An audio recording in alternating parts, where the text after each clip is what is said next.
Eu tenho ouvido falar muito aqui de penas alternativas. Muito mesmo. E outro dia, na Comissão de Segurança Pública, nós debatemos, e eu tive a honra de ajudar a derrubar, uma proposta legislativa que pretendia simplesmente que penas superiores a 8 anos de reclusão, sem limite e teto, começassem a ser cumpridas em regime aberto. Bom, vamos esvaziar as prisões. Vamos pôr todo mundo na rua, porque só tem ladrão de galinha lá. Quer dizer, o que a Polícia Federal faz é só pôr ladrão de galinha na cadeia.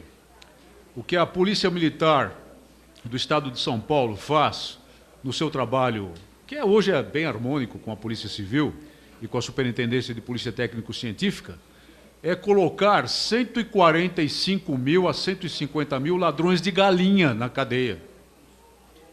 Ora, senhoras e senhores, não tem ladrão de galinha na cadeia no Brasil. Vamos acabar com essa história. Não existe pequeno furtador, não existe praticante de furto famélico na cadeia. Aqui e ali acontece alguma distorção, algum caso que se pode apontar como um caso que não fosse passível de recolhimento à prisão. Aqui e ali, mas não é de fato a regra. O que existe, evidentemente, é um sistema prisional que tem que ser completamente reformado. Nós temos que acabar com as masmorras ainda existentes no Brasil, porque masmorra não permite, hipótese alguma, de ressocialização.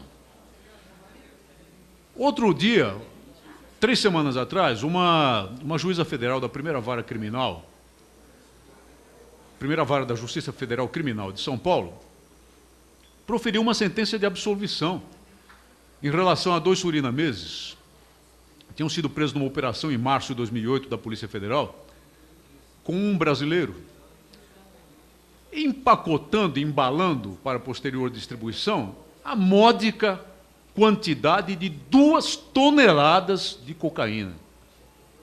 2 toneladas de cocaína. Para que se tenha uma ideia da dimensão de uma operação como essa e do valor de uma prisão como essa, estima-se, há estimativas da ONU,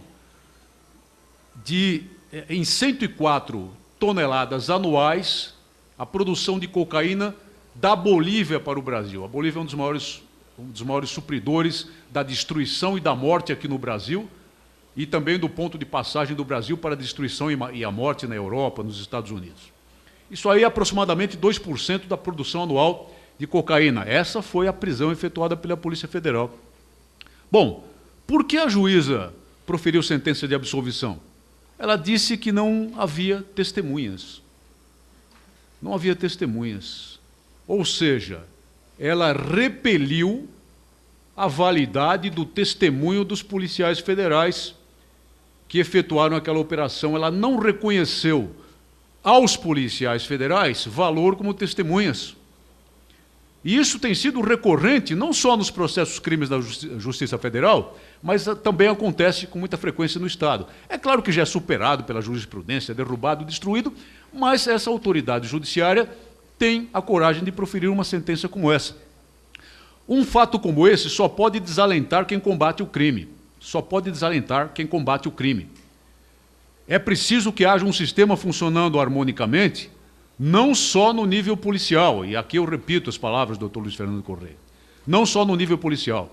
Não se combate o crime em qualquer modalidade, em qualquer que seja a gravidade dele, se não houver uma relação estreita e harmônica que começa na prevenção, passa pela investigação criminal, termina com um judiciário que tem os pés, passa por um judiciário que tem os pés no chão, e evidentemente nós envolvemos o Ministério Público, e chega à execução da pena, garantindo que não haja impunidade.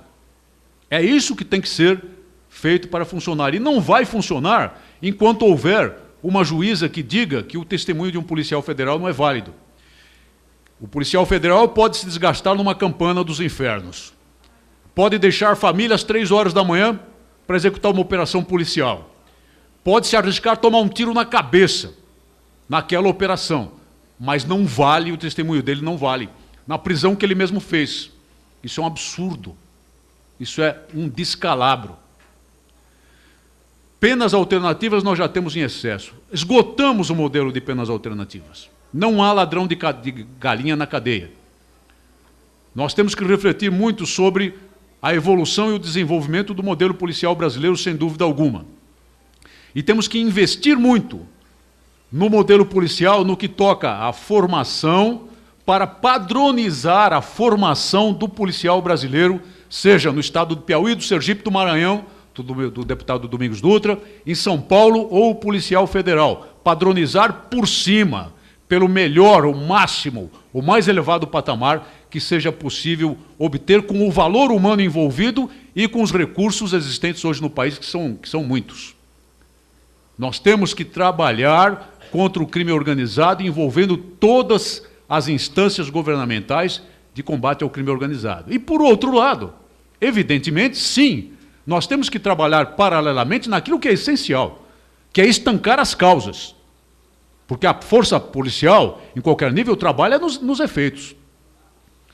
O estancamento das causas passa principalmente pelo fato de que o crime organizado, principalmente o tráfico de entorpecentes, que é o medonho pai de todos os outros crimes medonhos, que é o responsável, por exemplo, pela chuva de homicídios que existe no Brasil, tem mão de obra farta e barata na juventude pobre das periferias das nossas grandes cidades, que está sendo cooptada em massa, para servir de carne de canhão e morrer entre os 14 e os 24 anos de idade, nos embates do crime ou até nos confrontos com a força policial, o que é altamente indesejável.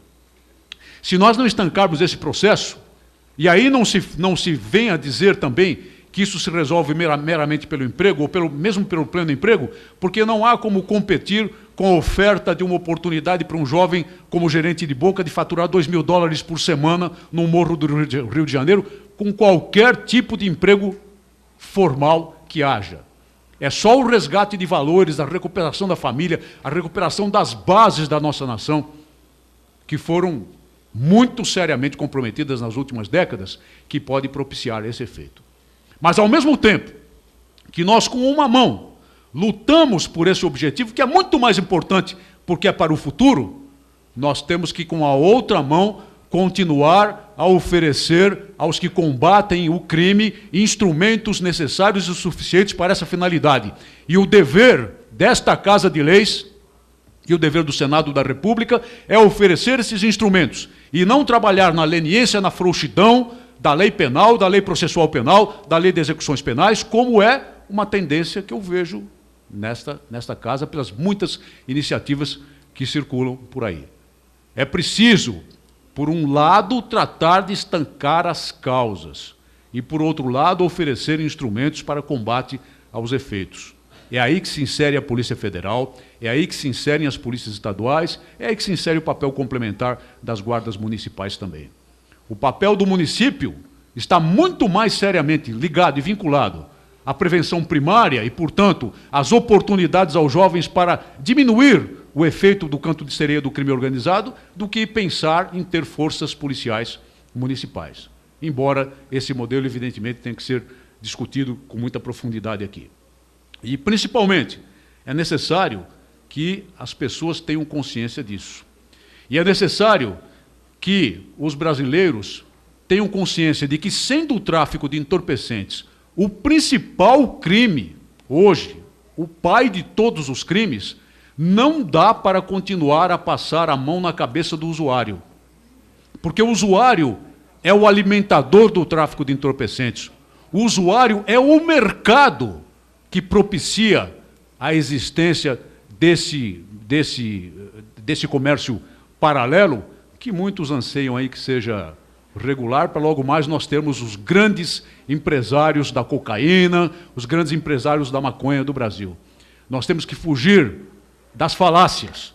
Na Holanda, por exemplo, hoje ainda permanecem os cafés maconha. As praças liberadas foram exterminadas porque ninguém mais aguentava.